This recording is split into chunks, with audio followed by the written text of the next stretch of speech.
Hello বন্ধুরা, সবাই কেমন আছেন? আশা করি সবাই ভালো আছেন। তো আজকে একটা নিয়ে আসলাম সিলিং ফ্যানের সমস্যা ছিল। তো সেক্ষেত্রে সিলিং ফ্যানটা পুড়ে যায়।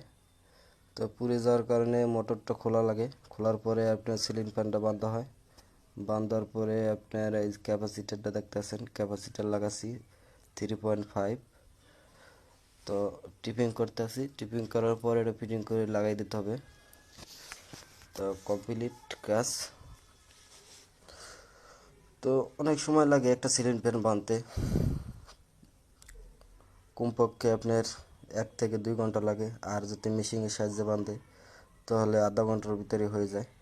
তো ম্যানুয়াল বানলে আপনার সময় লাগে বেশি একটু, কারণ বার্নিশ করতে হয়, টিপিং করতে হয়, আরও ইত্যাদি ইত্যাদি মেলা কিছু করতে হয়।